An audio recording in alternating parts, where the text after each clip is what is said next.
It's like missionary position every single night.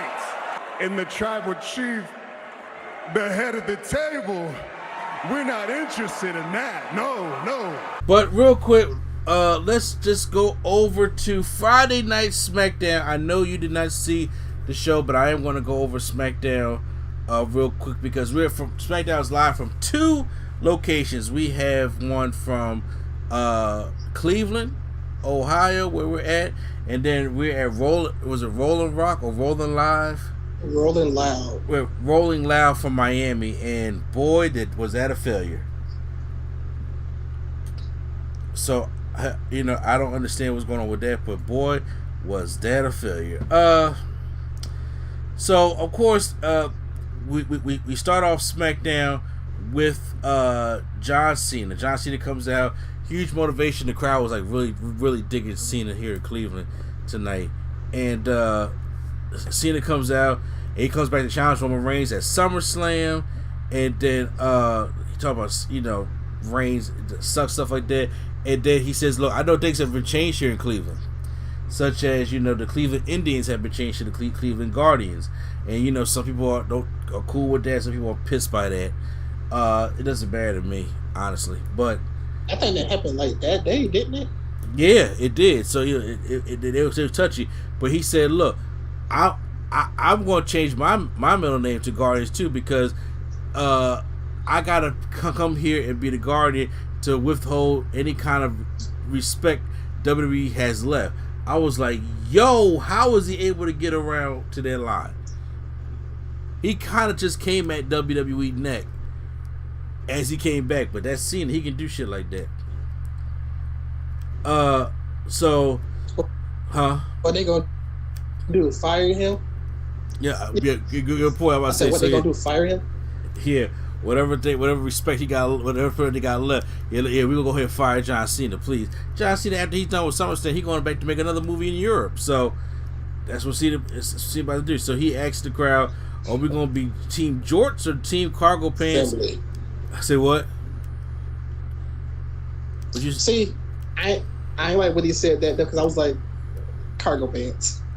I knew he said cargo. He said Team Roman or Team Cena, and he said Roman Reigns. Where you at? He calls him out. He don't come out. He said Roman Reigns can't see me. And after SummerSlam, Roman Reigns is going to know that the champ is here. But then Paul Heyman comes out, and Paul Heyman says, "Look, that Cena, you have it all wrong." He says Reigns can't hear you, and he's simply not worth listening to. So he says, "Don't worry, Reigns will answer your challenge when he decides to later on the night, because the tribal chief is here." And then Paul Heyman starts mocking John Cena. I thought that was funny. That's why I texted you. I was like, "Yo, Heyman is hilarious." Did you see that part? Oh, that's what. Okay. I did see it. Yeah, I was like, "Oh God!" It was nice. Huh? It's one of them things where it's funny the second time. He said the second time. Yeah. Finn Balor versus Sami Zayn. So we're not saving this for SummerSlam at all. So we are right there at it. Finn Balor comes and of course it's no surprise they put on a good matchup to these two. Finn Balor goes for the shotgun dropkick and goes for the coup de grace on Sami Zayn and wins the match. Hold on. Did you just say that? Wait, you're breaking up. What'd you say? Did you just say that they weren't going at SummerSlam? I said it looks like they're not going to go at it. Did you say that they weren't going at SummerSlam? Yeah, they're not going to go. Why would you think that? I thought that Finn Balor. I thought this would probably be Finn Balor's first rivalry when he came back. Why? Look, wait a minute, bro. You are breaking up, and you're trying to. It's like you're trying to tell a joke here. I'm like, where are you getting at here? All this is failing. So I'm like, Can you hear me? Yes, I can hear you. Okay, I said, why would you think that they're not still going to go at it? I mean, look, because honestly, I don't know what the plans are, especially after how the main event ended. So, I mean, I know we want to come in here and just be, WWE consistent here, but once again, like I said, I don't know if it's going to be a one and done thing. Sammy's going to come out, screw Finn, whatever the case may be. I necessarily don't know, but it was still a good match here on SmackDown. Baron Corbin is backstage, and he's actually lost money with his crowdfunding effort. Corbin says he thinks that identity was stolen. He had to ride the bus to get here. Trying to be depressed. Big E makes his way to the ring with the briefcase. The crowd actually does chant, "You deserve it," and Big E's like, "I appreciate y'all." So as he's about to start talking, Apollo Crews comes out and mocking Big E, but then here comes Ziggler and Rude. They come out, and then here comes Nakamura, and then here comes Cesaro saying he wants Apollo's championship. So there comes a brawl, and then the faces Nakamura, Big E, and Cesaro take out the Dirty Dogs and Apollo Crews. Now, what happens is we get a 6-man tag in Cleveland. They are offered a 6-man tag. We have to go to Rolling Loud in Miami. So we go over to Rolling Loud, and we have Wale up on the stage, and Wale's talking about something. Yo, when I say we want to smoke, you say we want to smoke. And I was like, okay, so they are going to do Primetime's idea. British Street Profits out here because they need to. So yeah, that was a bad idea for me. What you mean, British Street Profits out? Yeah, I now that I think about it and think about the crowd, they could have went a different direction. Well, you know what? Honestly, I don't. It depends. What does how do I put this? You know, my wife knows the whole music genre type stuff, but like, what does the hip hop crowd look like today? Because hip hop ain't what it used to be. You know, if this was like, I know, but this is urban use. But yeah, it's urban use. But a lot of them, I see a lot of white kids in that audience also. Yes, it was, but that basically should call this concert Urban Youth, and the white is Coachella, almost in a sense, and this is Urban Youth. Because it's like, it's like there's like hip hop, and then there's like hip hop pop music now. Mm-hmm. So it ain't like we're going to the Source Awards here. That's probably but this crowd is still the Baby, Lil Baby, Meg Thee Stallion, Cardi B, and all them kind of people. Yeah, but all them, white folks listen to them peoples too. Yes. Yeah. But so it's like a real a real mixed crowd in there, which is like, okay, do we watch wrestling type thing? That was what I was getting to. That's why I would have did it differently. But I guess we can wait until after we talk about what happened to tell you what I would do differently. Now that I think. Okay, because then we have Angel Dawkins coming up with a match with Chad Gable, and I was like, whoa, this is a change, because eventually I think it was, what match was they supposed to have on there? I forgot. There's a match that they were supposed to have that they changed at the last minute and put this match on. So it wasn't really much. Dawkins pins Gable with a slam and covers him for a 3 count. Then we go on to Bianca Belair comes out while she probably still in the ring, obviously, and she makes her way to the ring, and it's her versus Carmella for the women's championship. And it's a standard matchup. It's okay, but the crowd wasn't. Like I said, I was texting you like, is it like an echo or something I'm hearing, because I'm not hearing virtually almost anything coming from feedback from the crowd. And then Bianca Belair hits the KOD to Carmella and wins the matchup. So that was the Rolling Loud part. There's only 2 matches that was going to be at Rolling Loud. And so what would you have done differently? I would have went with stuff, nostalgic stuff for the culture. All right, since these are people mostly in their 20s and 30s, most likely, I would have put out like Rey Mysterio versus somebody, or Jeff Hardy versus somebody, because everybody knows the mask of Rey Mysterio, so they could have got behind Mysterio, or Jeff Hardy. They could have got behind Jeff Hardy, especially when he do the Swanton and stuff, or when Mysterio did the 619.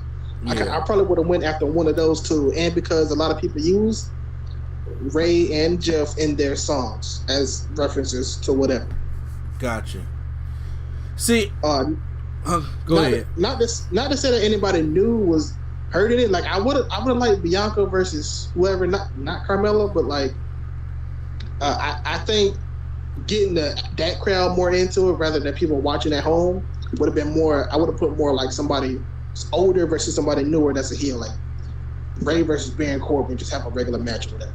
Like, you know. Yeah, see, I think it's like this because remember I said Vince is racially insensitive, right? Yeah. So when you hear hip hop, you think black people, black brown people kind of thing. We dig hip hop. So they figured if we put all the black people, seriously, if you put the black people on the Rolling Loud show, they'll get over like that. But I'm like, you gotta think about who like the hip hop fan is. Okay, so say if like you're right, if you got somebody in your 30s in that crowd, it's like okay. The average 30-year-old hip hop head or late 20s hip hop head don't watch wrestling anymore, especially not Vince McMahon's wrestling. But everybody remembers Jeff Hardy because it's Jeff Hardy from the early 2000s. Everybody remembers Rey Mysterio, even hip hop Rey Mysterio. Those are guys that are older that you are instead of having two matches, they could have had Edge come out there and like cut a promo and just talked about how much you want to beat up Roman or whatever. Because Edge is nostalgic still. Edge could have came out there and did his entrance, fireworks and all that, or something, you know.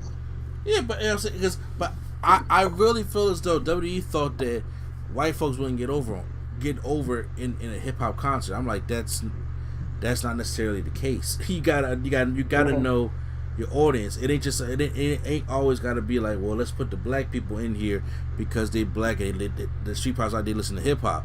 I'm like, yeah, but if they don't know who the Street Profits are, they'd rather you bring out Crime Time for all that.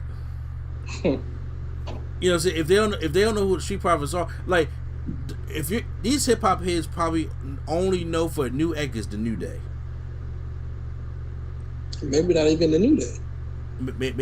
Maybe not. So, I think the whole thing was kind of like a failure, obviously. I think it was a failure, but they can learn. Yeah, but the thing is, hopefully they learn. Yeah. Shotzi Black. Also, before we even get to it, I would have changed the match format. Like, why are y'all trying to have like a full, like, move for move type of thing? Like, I would have just did the greatest hits and leave. That too. Yeah, like if they had Ray, they could have had Ray do some flippy stuff, and then have the opponent kind of beat him down for a little bit, and then him do his comeback and then the 619. We don't want to see no technical 10 count outside the ring. Nobody even knows what that is. You right. You are right. It was a failed experiment. Maybe they're trying to get people hype for Cardi. I don't know. For SummerSlam, I couldn't tell you. But it looks like it was a failed experiment. But I hope they try again and understand it better next time. You had this idea in my head of Sasha Banks coming. Now, yeah. So I was sitting here like, maybe she will. And she didn't. I was like, that was even more disappointing. That was disappointing. I'm about to say, because Sasha is in a trial with both worlds.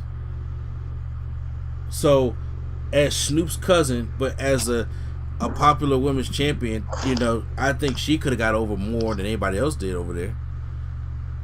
People still, I like Bianca Belair, but people still learning who she is. Mm-hmm.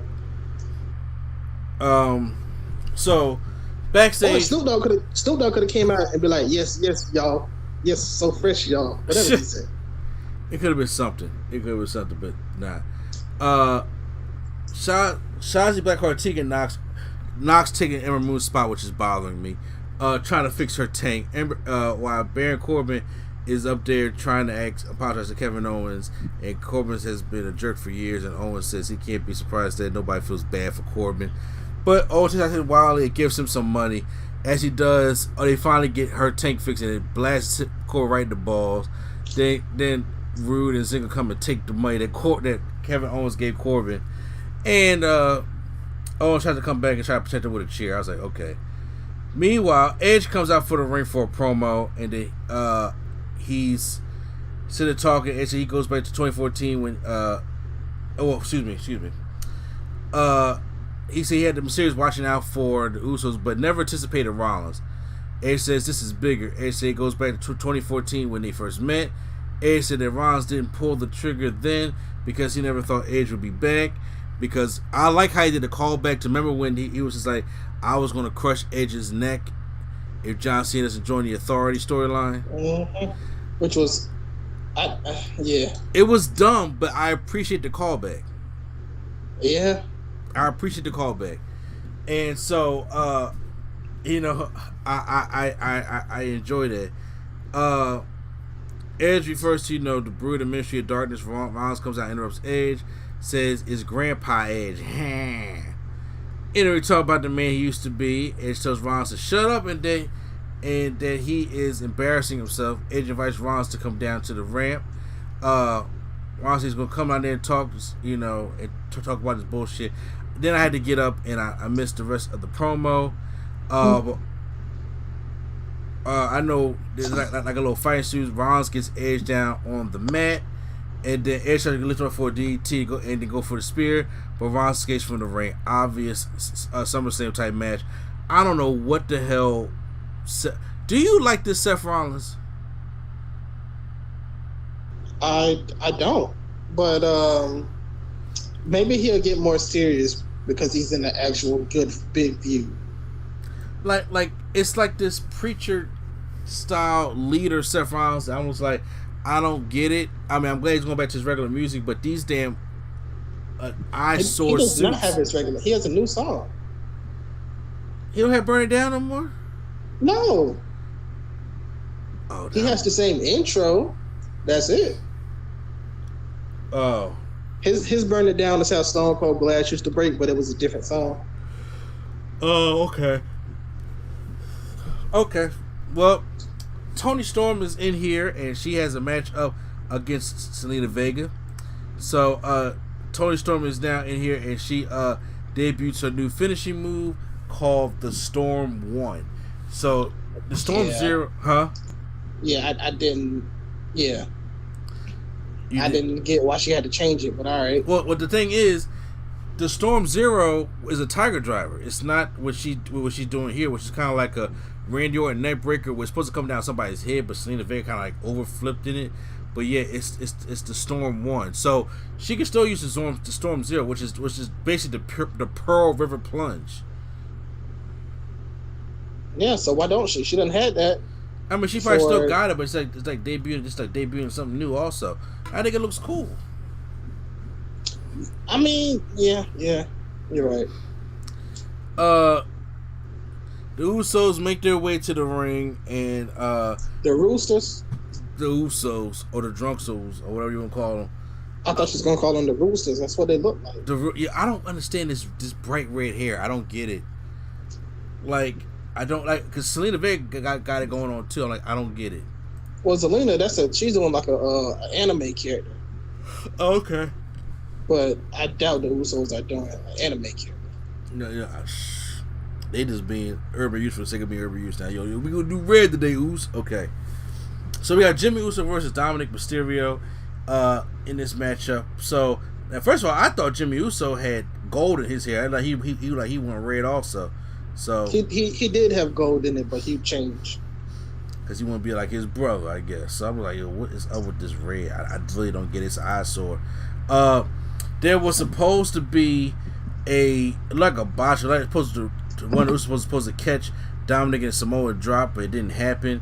But Uso gets a roll up, and Jay holds Jimmy in place with the ref's back's turn. So Jimmy Uso gets another win. So it's the path we down, folks.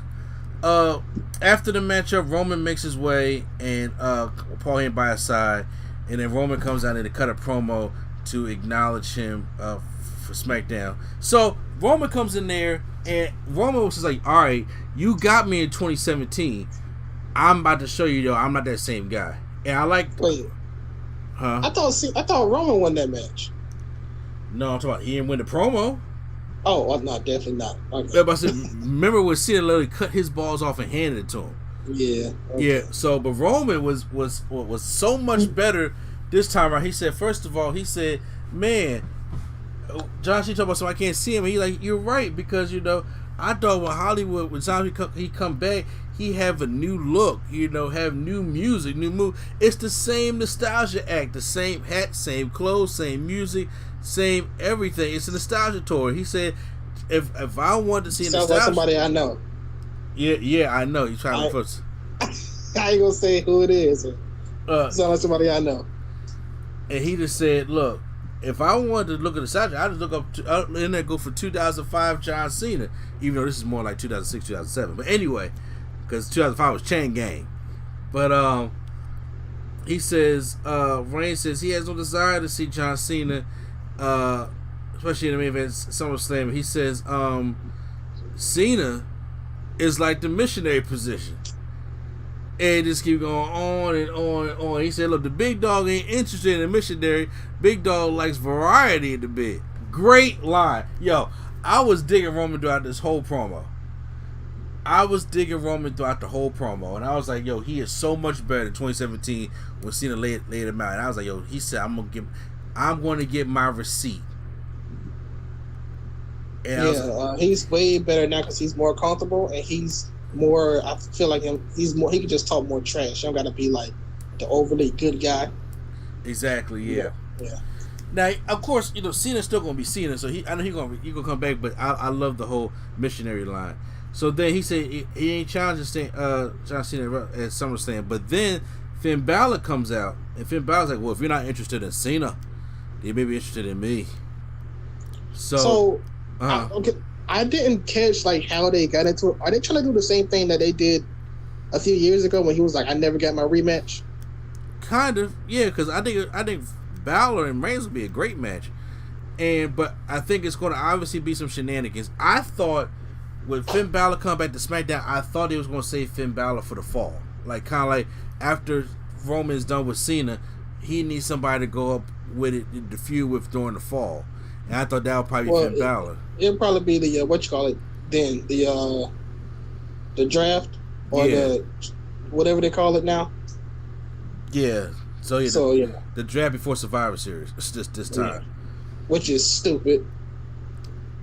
I gotta have an alliance for a show I just got on yesterday. Exactly. I agree with you. Draft we had at the Mania, but sure. Or if they're gonna do that, make it after Survivor Series, because right now it don't make no sense. But so it looks like he's gonna probably have a match with Roman in probably about 2 weeks, and then it's probably be some shenanigans. That's what I'm saying. I don't know if Sami Zayn is going to come out or not, but if he does, that can cause them to have a match at SummerSlam, and it could be some shenanigans to the point where Finn Balor could still be the program for Roman Reigns. Going down to the fall after we get to Cena, but obviously they're just egging the Cena thing on a little bit longer. So that was SmackDown. SmackDown gets a thumbs up for me this week, especially after the Roman Reigns promo. How about you? Yeah, I'll give it a thumbs up. I give it a thumbs up for Roman and Biggie and all that, but I give it a thumbs down for Rolling Loud. That was just not good. So you're gonna try something different. Yeah, I just try something different. So next thing they're gonna be like, "Hey kids, we're at Coachella this year." Oh no, we don't need that. All right, guys, you guys listen to the rest of the podcast now, or if you're still on YouTube, always like, subscribe, and share. And the Nerd Coalition is out.